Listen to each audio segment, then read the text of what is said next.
Welcome to Little Bretty's Kitchen. I'm your host, Brett Halling, and I am very excited because today on the show, I have someone who has been in my mind for a long time when I thought about what I want to talk about on this show. And this is Ash Allen from that Place Patisserie. Hello. Wait, what's this? Great Ready? to be here. Oh, yeah. I always forget to key that up before I introduce the guest, but we're learning, Ash. And so part of the reason you are here is because over the past 10 to 15 years, Geelong has really changed as a city, and something that has improved it is the foodie culture. And you're a big part of that. And something that is a big part of this show is people that have followed their passions in life and made a living out of it. Because for me, I was an electrician. I feel like I talk about this all the time, but I was an electrician for a long time, and it was never something that I was passionate about. It wasn't something I really cared about. And once I quit my job and started to assess what I wanted to do in my life started to change, and it just became a whole different landscape. It was much more enjoyable. I was driven. I was focused. I was, passionate. Yeah. And here sitting across from me is a woman who trained in Paris, France, a magical city. It is, and very much so. Let me set the scene for you, right? So this is why I'm so excited to have you, because I was working in Melbourne, in Richmond, and my mate said to me, you got to go down the road. My wife will kill me if we don't get these pastries. You got to go down. So I walk around the corner, down the block, and there's a line around the corner to get into this pastry shop. Let me guess, penny for pound. No, I'm not going to say the name because, okay. this might be a little bit slanderous, but I line up, I'm waiting. I walk in, the fit out of the shop is amazing. I get to the register and I was like, this place ain't got nothing on that place, because you do these crazy specialty croissants every single weekend, like strawberry cheesecake, creme brulee, poached pear, whatever else. So please, enough me talking. Talk to me about how did you start? Like the beginning, please. Okay. So much like you, I actually had a change of career as well. So I finished high school, went down the uni path, didn't really know what I wanted to do. So at that time, I was a competitive triathlete. So I did exercise science, knowing that was sort of the area that I was enjoying at that time in my life.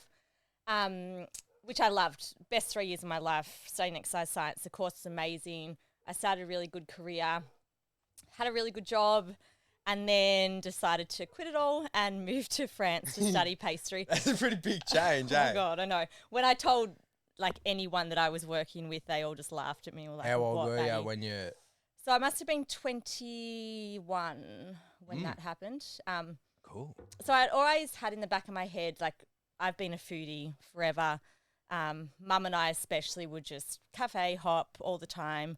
That was sort of our passion if we were traveling anywhere, just the food scene. And so in the back of my head, I always had just had this desire to open a cafe at some point in my life. And pastry was definitely my interest point within that as well. So did you used to make pastries and stuff? Oh, so much. Yeah? So cooking for me was always sort of my stress relief. Yeah. Anytime I needed sort of that outlet, that either exercise or cooking for me were the two things that gets you in the zone, doesn't it? Like when absolutely. I love to cook as well. Little Bretty's Kitchen, hence the name of the show. And you just you put some tunes on or a podcast or whatever it might be, and you're chopping your onions, dicing your garlic, searing your meat, and whatever it is you're doing. You're just in that world, eh? Yeah, there's enough time to think about other things, but you also still have to stay focused enough that your mind can't wander too far away from what you're doing, which I think is what really helps it. And I'd been doing lots of traveling at the time. It was sort of peak travel age for me. Wanted to learn another language, and everything just for some reason seemed to tie up that going overseas, learning a language and studying pastry was going to be the path that I went down. And it...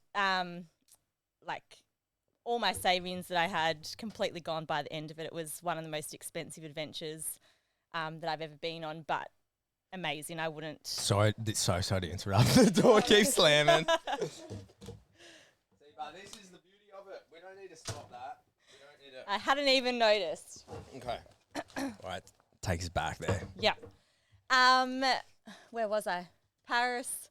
Most expensive experience I've ever done, but like so worth it. At the time, it seemed like I would never have any money in my bank account again, but that's a small part of your life, and you move on. And then I opened a cafe, and that really wiped the bank account. Yeah, but you're not spending on Beaujolais and croissants. Yeah, true, that is true. And yeah, just from there it sort of spiraled. So I studied over in France and also worked at 2 locations over there to sort of.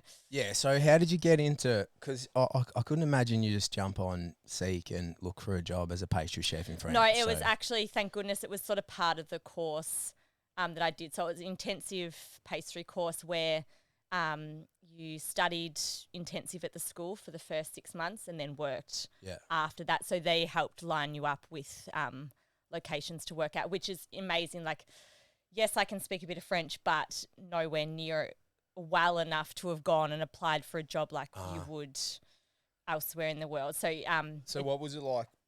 Excuse me. Do you do like a? Oh my god. I started this choking. You're burping. Lovely. No worries. Oh my god! Now I forgot my question. Yeah, so is it like a 4-year apprenticeship, or you got to do certain levels, or how does it? So, what I did over there is technically considered diploma in pastry, which at the end of a course here, it would be the same thing. That would be the name of it. But technically here, I'm not recognised as having any training at all. No, so that was the other big risk as well. Yes, I can go and do this course, but at the end of the day, I came back here with no qualification. It was just you make better pastries than anyone else in the whole country. Well, that's the truth as well. Like you go, even over there, like the schooling, it's not necessarily teaching you the best pastries in the world. It's still the basic core side of pastries, but I guess that's what they're known for, having such strong base core teaching and knowledge that then you sort of roll from there. So I definitely, like, what I learnt over there just created that core of knowledge for me. When I then worked at locations, it definitely built up that knowledge base, but it very much was coming back here, doing my own stuff here is probably, like, you learn from your mistakes. So doing your own things, practicing, stuffing up, doing it again. Forgetting to cue the applause That's really button when where... you start to introduce the guest now. What? I said forgetting to cue the applause button when you introduce a guest. You learn from your mistakes, you know. We still having teething issues. Did you do it the second time round? I don't think you did. No. I missed like 3 times. But anyway. Give it to me now. So you come back to Australia, and did you have to do like work at a bakery to get your accreditation? No, so well, if I hadn't have been able to get a job, yes, I could have gone down that path. But luckily, the people here in Australia that I applied for jobs with recognised just that they understood what I'd done over there, where I'd worked, and therefore that I did have as much qualification and training as what other people would have. So, no, I was fine. I applied, and that's the thing as well. I was lucky that French training has such a good reputation that every job that I applied for when I got back here, I got an interview, I got a trial for. Yeah, true, because if you think pastries, you think France, don't you? Yeah, and even just, I guess, having the motivation and drive to go over and do something like that. Like, it wasn't easy. Even to today, I'm like, how did I fill out all my applications? How did I, like, even when I got there, so 21 years old, get there, was there for a month or whatever, like finding housing, did it all by myself. And then even like you had to get a health check when you got there after a month. So I turn up at like a random building and I'm getting eyes tested, ears tested, everything in French. Your whisk technique. Yeah, exactly. I don't even know how I did it all. I can't even remember. I can't even imagine doing it now again and being able to get the same thing done. Couldn't speak French. Yeah, exactly. I did a lot of French training before I went, but nowhere near enough to get me through what I needed to.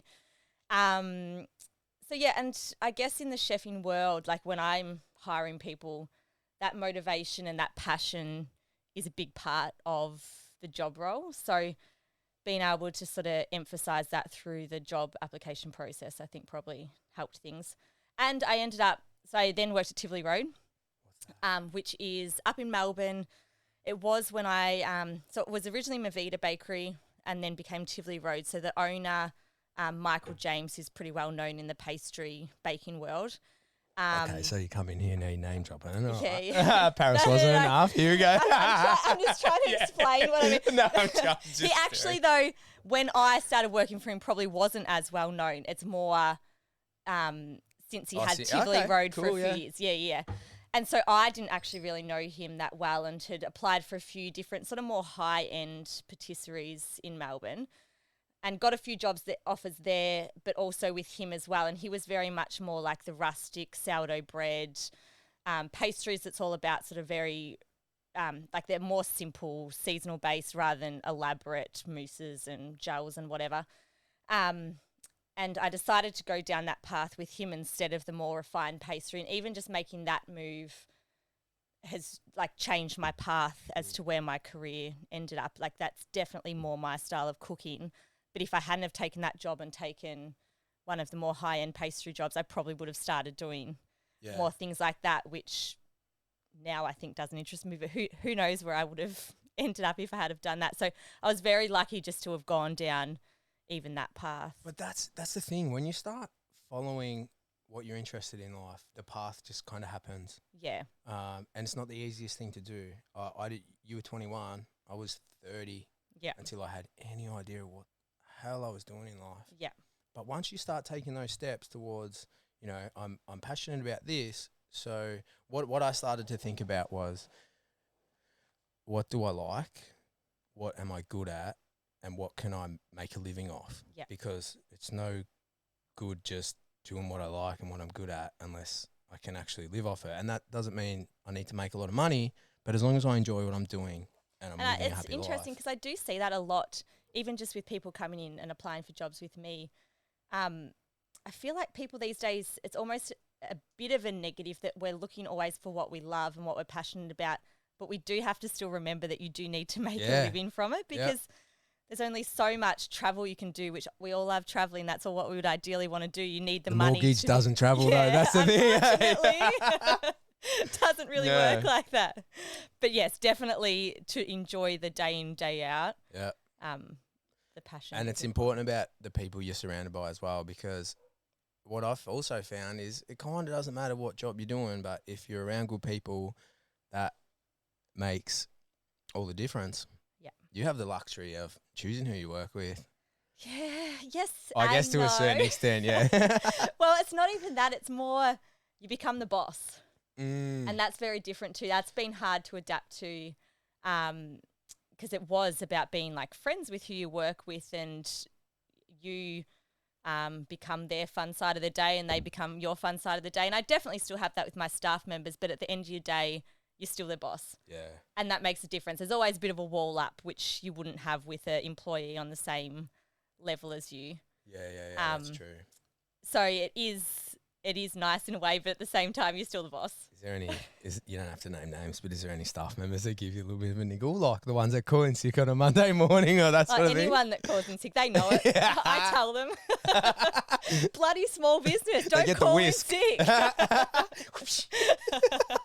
You should be the one telling me not to say that. It's all about mental health. No bullying in the workplace.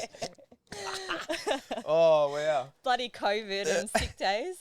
Oh, well, that's a whole nother thing now. You could get a whole week off when you don't even really want it. It's like, I'm going to take a sickie, but it's 7 days now, hey, Taylor Gang.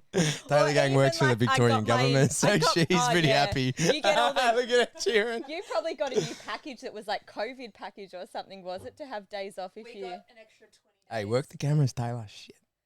No, oh my God. Hey, let's get back on track. Enough about her, more about us. Let's so Damo and I, my friend, we'd frequent not frequent, that's probably a bit of a stretch. We're all the way over the other side of Geelong. Yeah, Belmont's way too far from me. But we every couple of Sundays or every Sunday, whatever, we'd jump in the car and we'd cruise. You got to get there early. You got to get there early. Because every weekend you do one of the most incredible things, and that's make a specialty croissant. So That's where you're wrong. You just go for the plain croissants and the plain pain Really? chocolats. You Oh. always get what you want. I want and they're the spot I want the poached pan, all that I shit, man. stuffed up today then. I just bought you plain stuff. No, because it's not a weekend. It's true. I didn't expect that. It's not a weekend. But you really do have to get there early because those things sell like hotcakes, and rightly so. They're fucking amazing. So how do you come up with the most crazy, delicious, insane, creative, special ideas week in, week out? So at the start, I started with a business of having 4 employees. So most of the time it was me doing it to start with when I was choosing the flavours. But I've actually sort of incorporated that in some of my team development. So now there's a staff member allocated every week to design the specialty croissant. And so they sort of test at the start of the week and then roll it out into the weekend. So whoever's on it that week is who chooses the flavour and comes up with it. So we go from anything that's sort of your more simple, everyday. I need to get my words correct here.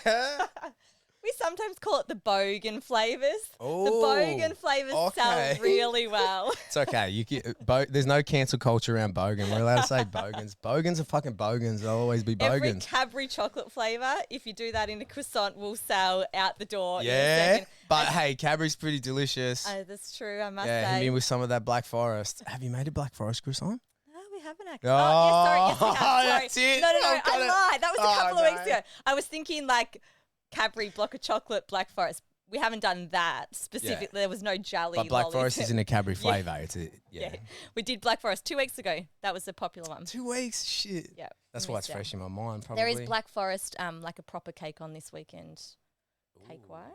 And your pies as well. Yeah, Wait, the pies are. Forget about the pies, but I still these specialty croissants. They blow my mind.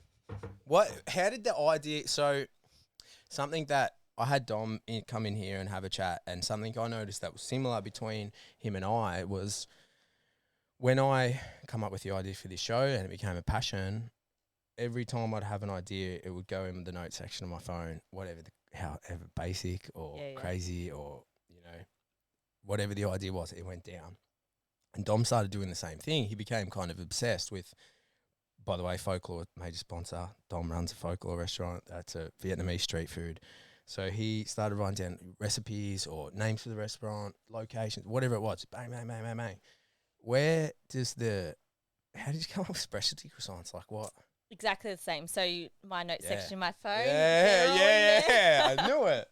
And then, definitely back in the day, it was just even like I'd see a cake that someone had made that had a fun, interesting flavour in it. So I would have screenshot that and then incorporated another element to it to therefore create the specialty croissant.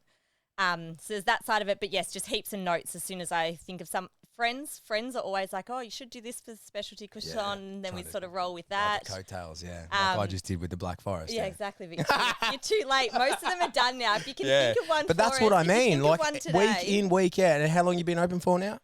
Almost 4.5 years. Almost. Yeah, and have you ever doubled up or maybe for a special occasion? Or? We double up if it's a super popular one because Yeah. there would have been lots of people that have missed out on it. So we sort of try to... What are the super popular ones? Snickers. The Bogan flavours. I was trying to think what other ones are super... Anzac biscuit one that we do on Ooh. Anzac Day that flies out the door. Nice. Oh, you've put me on the spot. I can only think of the Snickers one. The Snickers one is just... That's the whole one. Yeah. Fair. Anything that's like chocolatey, caramelly. I'm all about the custard. Yeah. The custard and the cheesecake for me. Yeah, the cheesecake was pretty popular. But I'll tell you something, actually. I think I make better custard than you. Okay. Yeah. Explain. Taylor's over here like, fuck. What are you into, like a runny No, custard, powdered well, I can custard? thicken it up.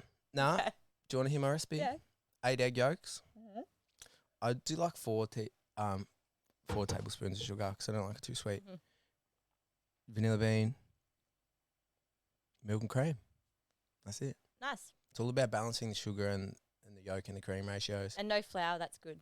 Yeah. Yeah, it's a good If I want to recipe. thicken it up, I'll add some corn flour, but We actually have a few custard recipes though, so it depends Oh, which shit. one. It depends I've only which got one one. of mine Yeah, okay, try, you win. All right, so- shit. Give me one win, man. Yours sounds good though. I'm impressed. Thank you. Most people would be like 1 teaspoon custard powder. Yeah, I go down the aisle and I get the jug. Yeah, actually, I just get that bottle. It's already Yeah. pre-made and heated up in the microwave. Hey, but custard is one of life's true treasures. It is. It's delicious. Especially when you wrap it in some motherfucking flaky pastry. Yes. Talk about what's here in front of us, this business. So this is just literally our plain croissant and our pain au chocolat, which, as I said, Sorry, what was that? our plain croissant and And? our pain au chocolat, Oh, okay. also known in Australia as a chocolate croissant. Yeah, chocolate croissant. When people come into folklore and they say, "Do you, pho or faux?" or I say, "Look, I don't walk into a bakery and say I'll have a croissant." Oh, you should. Yeah, I probably should, but you know, I don't know. I feel like I'm not. I probably should. I guess that's ignorant to not pronounce it the way it's supposed to be pronounced. Pain au chocolat. Did I- That's good. Yeah, no worries. Nice. Duolingo. Sorry, go back to it. So they're just our basic range, which I think for croissant is so important to show sort of like the technical level of the pastry. So you sort of want to look for the beautiful layers on the outside, nice height, nice golden flaky pastry. These were made this morning, so even now, what are we, 3 o'clock, 4 o'clock? Wait, check. You might be too far away from the mic. We're now, Oh, yeah. I could hear it because it was like loud. Oh no, like I could hear it. 'cause- Keep going. It's okay. We got yes. too close to the pastries. They look so yeah, nice. sorry.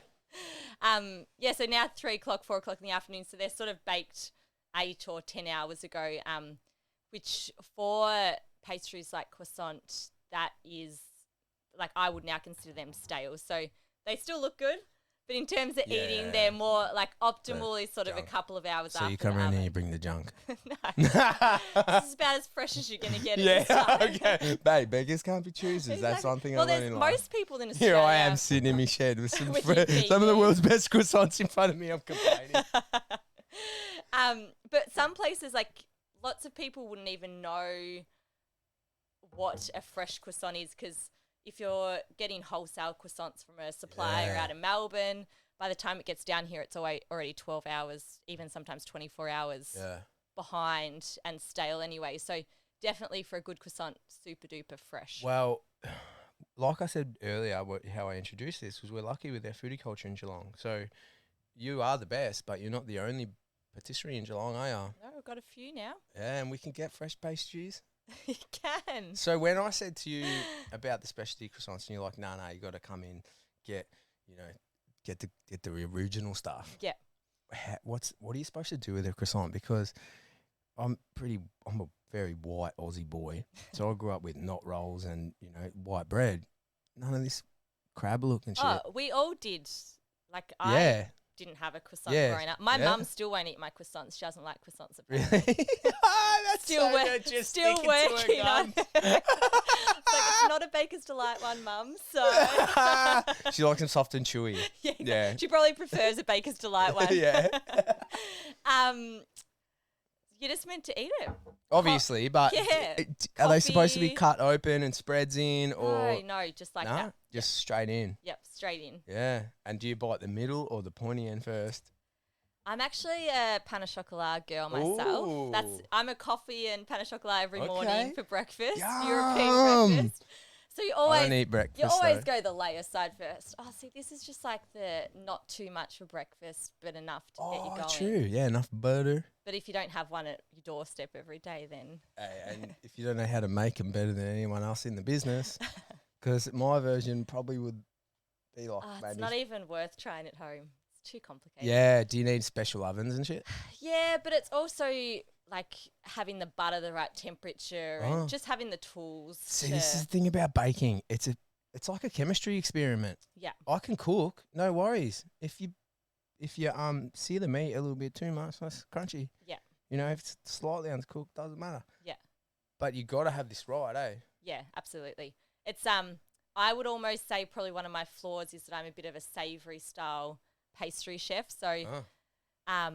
most pastry chefs are like OCD, everything to the millimeter, which I am to a point, but then like when I'm teaching my staff, I'm like, and then you just sort of feel this and you're looking for this, but I don't have necessarily like the specifics for them for every recipe, which lots of pastry chefs would have every single little fine detail. Or even I'll be like, and then you just throw a bit of that in until it tastes right. That's very savoury chef versus pastry chef. Cowboy croissants. So I probably need to, the croissant recipe, I must say, we do. That's that one. That one you can't win. That one perfectly. What is it? Are you allowed to reveal your secrets? Or you well, like the nah. kernel? Got to keep that one to myself. Without going into detail, how do you do it? Like, how do you make a croissant? So it's a 3-day process. What? 3 days? Well, that's no surprise. I know. And that's why, like, who wants to do that at home? Yeah. Ways like, and that it also In the it's smeg. worth the money that you go and pay for these because of that being a 3-day process. Because if you do that at home, it's a lot of time value. I made some proper like pho. Oh yeah. Yeah, and then I looked into making some tonkotsu ramen. I was like, I ain't like boiling and scrubbing bones for days. Don't worry about it. I make at home just as a quick dinner sometimes what I call Australian pho. It's just like a bit of broth with whatever I feel like. Noodles. But delicious. Yeah. But yeah, there's definitely just the easy way of doing things and then the proper way of doing it. 3 days obviously is the 3 proper way. days. Yeah, so day one, dough. Mm-hmm. So for example, today my staff have made a dough. Tomorrow they'll go in and they'll do all those layers. So what you can see there, they'll create those. So that's a matter of sort of layering the butter and the dough and rolling it, turning it, rolling it, turning it to create all of those layers. And then they'll cut it, shape it. It goes into what we call a prover, which is like a humidity temperature based cabinet, I guess. And it will go in there and then sort of 3 hours before we want them to bake in the morning, it automatically turns on, starts doing its proving, and then we get in there once they're looking good and ready, egg wash, ovens. That's day 3 that all happens. Nice.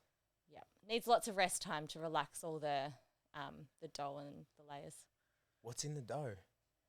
Well, I'm touching on the secrets now.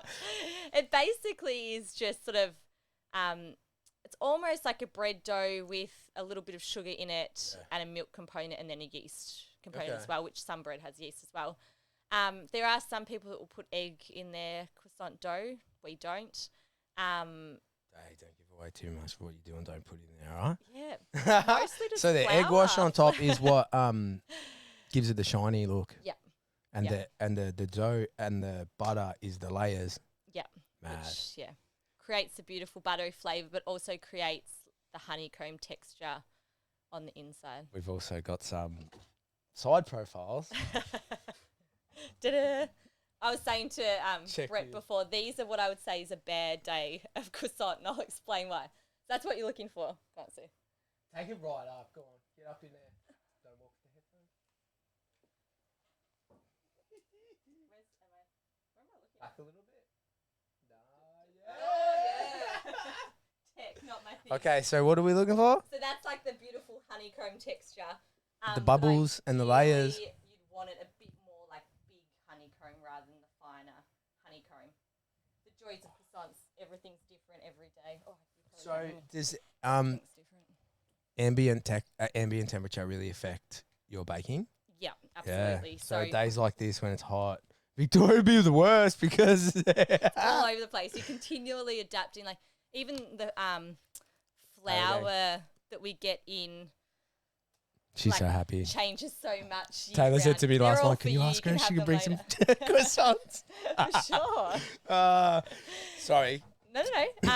Yeah, so even like the flour, being that it's so seasonal based as well in Victoria, makes such a big difference as to then our final result. So it drives me crazy, croissants. And I've got a few friends in the industry who are sort of the people I talk to when I've got stuff going on and want to find out more information. And for all of us, we're quite OCD people that want to know the exacts of what we need to do to make our croissant perfect, but it changes and there's no clear answer for it half the time. So So you train a new staff member and they ask why it's a certain way one day and you're like, well, it could be A, B, C, D, like 10 different reasons. So yeah, it's fun. But yeah, temperature. So I had a new staff member start last week. The poor thing, it was like 30 degrees every day. And just for her, like trying to roll a croissant, it's just melting in her hands because she's not used to the feel of the croissant dough. The poor And it's thing. her first day on the job. Yeah, for whole first week, Welcome I was like, hey, you know what they say? If you can't stand the heat. So you sacked her on the spot, yeah? no, we're still working on it. You can't do that nowadays anyway. No. The worst thing is though, like she's stressed and anxious about starting a new job, which warms up your hands, and then she's trying to roll this croissant dough. Of course, trying to make an impression in So I'm front of the just boss. trying to calm. I'm pretty much a counsellor, Should've been just like, trying to calm her Dad, down. I just got this dream job, the best pastry chef in the whole of Australia, and I'm gonna make the best first impression. And she fucked it. No, she did a very, very good job. Of course, because you were training her. Exactly. And I'm the boss. So I'm going to take a little bite of this pain à chocolate. close enough. Yep. So, I feel like you'll be disappointed because you're used to custards and all the trimmings with your specialty croissant. Are you you're a coffee drinker, yeah? yeah. Yeah, see that? You do nice coffee as well. That with a coffee in the morning, that's all you need. And it's so hot in here that the chocolate's melted a little bit as well. But and that humidity's just made them extra stale for you. yeah. I'll chuck them in my oven for a bit. Why not? Crucify them a little. So you're well into your journey of what you love doing. How do you continue to stay like motivated, focused, and continue to reinvent the wheel, as well as being a mother and partner of the best hardware store in town? That's true. Graylin's Hardware. Yeah. Free plugs everywhere. Yeah, but that's actually really cool. Hardware store. When I was an apprentice, I used to work at Salt Electrical down the road, and I have to go up there and get things. And it's just such a cool old place. Yeah. How look is it a family business or? Yeah, so he's fourth generation. Grayling. Yeah. So he's just taken it over from his dad officially over the last couple of years. But I think for him, it's probably like the hardest time to take over the business in the sense that they sort of ticked along and managed to keep an old school hardware store like that going. Whereas for Tom, Mitre 10 and Bunnings are just wiping the plate. Like everyone wants everything cheap.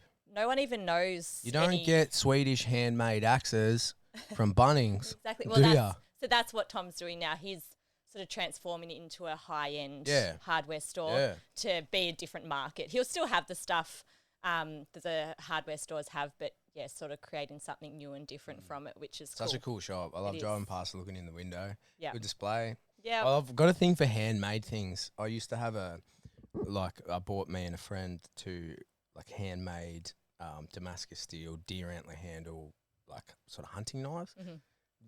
Stunning. I've just got a thing for like handmade stuff. I've got some Japanese chef's knives inside, all this sort of stuff. Yeah. So the axes, they always drive past. I want to get one on special one day. Sorry. Aliens don't do on special, sorry. What's the thing? We're trying to make a living for our kids. If you can find a cheaper price somewhere else, we'll beat it by 10%. Come down to go and Grayling's get your Hardware. axe from Oh my God, sorry. So going back to you and how you continue to stay on top of your game as well as everything else that's going on in your life. Yeah. It's pretty full on.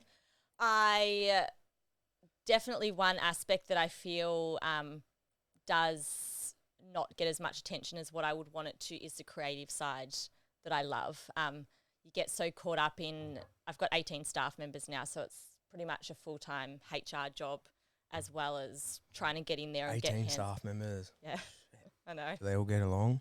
No. No, Never. They are great actually. Yeah. I do. And I think that's probably one thing I'd say I'm sort of good at working out when I do hire is getting a team that works together. Yeah, it's very important. Especially in a small space like ours. It's like 18 staff in that is tiny. True. So I continually am trying to, I guess, adapt the team so that I have more time to do the creative side of things. Even just having kids as well, you don't have the time to sit down and look for inspiration like you used to back in the day. So definitely just trying to allocate that time to do that is key. Do you for still me. come up with the odd recipe every now and then? Oh yeah. Yeah, of course. Absolutely. We have a seasonal based menu, so we like literally our recipe base is heaps and heaps of cakes because we're constantly changing what's on the menu. It's not somewhere that you can come and every day you'll find the same thing out on the counter, which is a positive and negative. Some people love that similarity day in, day out. Yeah, there's a lot of people that stick to their routine. Like, Oh yeah. yeah, The amount of people that come in and ask for something, you say it's not there, and they're like, but I got it last week. ruined their day. Yeah. So there's definitely positives and negatives for it, but it allows us to stay creative and keep up with seasonal changes as well. And can't remember where I was going with that. Got Keeping yourself motivated. Keeping myself motivated. Oh yeah. So because the menu changes so regularly, it means that helps us keep motivated as well. So that we basically every season when we put a new menu on, there'll always be one or two new recipes within that menu, as well as obviously the base that we've already created over the years as well. So I always aim to always add a few extra recipes per season to keep that creativity coming through. Yeah. Yeah. That's awesome, man. I love it. I actually love it. It's this stuff and what you do, it's cool. And you train in Paris and The everything. bags under my eyes are How growing. you feeling now? You were a little bit nervous coming in. Yeah. I told you. I still am. It's very, very hot. It is hot in here. I know. The I was actually thinking that shine while you're talking. It's is real hot. looking really good. Don't worry, I got the lighting perfect. You look great. I feel like you don't look shiny though. Might be the hat. Might be the sunburn. I don't know. Anyway, But it's hot. how'd you go? Yeah. Yeah? Not too scary? Yeah, it was fun. Okay, good. You haven't asked any hard questions yet. I'm expecting you to delve What into sort of hard questions? You've probably got more hard questions to ask than I do. I know, first question when I got here, Brett, how was maths? Tell me about your experience. Yeah. Which I'm sure has been everyone's questions over the last Yeah, year. it is. But look, honestly, when I went on, where to start? Like, I get so tongue. Every time I try to talk about it, I get so jammed up. But one of the things that I thought about when presented with the opportunity to go on the show was the stories and telling my friends and family and even just people I meet what it's like to be on a reality TV show, because you don't often get to ask that question to someone. So I'm okay with talking about it because it's a pretty interesting thing. Yeah, absolutely. Like pastries. I think it's a bit more interesting. What did you think? Because for me, like, I can't ever experience what it's like to perceive myself in any way or what I've done. And for you, like, we've known each other for a number of years, going back to, what did you say earlier? 15, roughly? Lara parties. Yeah, back Lara in the parties day. and Holly Barnes, for sure. And then I pop up on Channel 9 for some ads and go on a TV show. What's going through your mind? Well, Probably nothing. You're too busy looking after the kids and making pastries. No, not at This all. fucking idiot It with a actually mustache. probably links to my pastry lifestyle. By the time I get home and if I get time to watch telly at the end of the day, all I want to watch is reality TV Really? shows. Ah. So I go into work with all like these young staff members and I'm ready to talk about reality TV thinking that they'd be into it, and no, none of them are Really? into it. It's so funny because I didn't know going into that it's the biggest show in the country. Isn't it? Yeah. Outside of... So bigger than The Bachelor? Yeah. Outside of sports and news, it's the highest rating show, I believe. I'm not a fact checker. Go Google that shit, but it's a massive show. Yeah. It's a excuse me. Oh my god. BBs are back. It's a beast. You can imagine why I didn't want to say that word while I was about to burp. So it's amazing who follows the show and who doesn't, and people you thought would follow it don't. And I was at a Beeves bar one night in Geelong, which you would know very well. And there's these two guys there. One covered in face tats, long grey ponytail, big grey beard, leather vest, and another guy, hits the weights room a lot, obviously. And they was like pointing, and like, hey, that's that dude from TV. And I was like, what the fuck are these two? You know, so it's so crazy. I went over and spoke to them like, what do you guys watch TV? What's actually for, you know? It's crazy to know that who watches it, who doesn't. Yeah. And where they are, like, as I was saying, for me, it's just like a mental break. Yeah. So random things like that as to why people watch. Even like Tom would be so up with maths and... Oh, really? Yeah, he'd sit there and watch it with Yeah, me every night. right. But after a few episodes, no matter what, you get into it, don't you? Yeah, you do. You get sucked in bad. Yeah. I must say, I don't think I watched much of your season. When was that on? Oh, are you serious? Yeah, sorry. Oh my God, of all the seasons to not watch. No, don't by not watch much. Because we're just like, who else was on your season? It's funny because a lot of people say to me, like, or if they find, you know, we might have known each other for a little bit, and then someone's like, oh, you know, he would do, and I'm like, often their reaction is, oh, I don't watch that, sorry. I don't care. Yeah, exactly. I didn't do it for you. I didn't do it for you, and also I didn't do it for myself. Like I don't. It's not. It's all good. Don't It's apologize. like me going to a different cafe and I see a regular customer there and they're like, oh gosh, you can tell they're awkward because they're not at my cafe. I'm like, it's fine. They're cheating on you. I go to other cafes. But that's the thing too, isn't it? Cheating on your regular cafe. Yeah. My favourite part is that my best mate who owns Geelong West Social Club, and now he owns Roscoe's. I can just cut across the road and cheat on his old one with him still. I know I'm confused by that setup as to where you're meant to go. There's less line at Roscoe's. The coffee's coming out cheaper. Tom was saying that to me the other day. He's like, I just went to Roscoe's because there was no line at Roscoe's and everyone was lining up at And the Geelong coffee's West. better. Yeah. Well, they've got more time to make it, don't they? They don't have that Place Patisserie croissant, so. They don't. They've tried. One day, maybe. Oh, goodness. All right. I'll tell you what. I reckon we've done pretty well. Sounds good. I really appreciate you coming in because I know you're a little bit nervous about it, but I love to talk about people that follow their passions and do something really beautiful, and what you've done is fucking awesome. So thank you so much for coming in. Thanks for having me. Go, Kat. It was fun.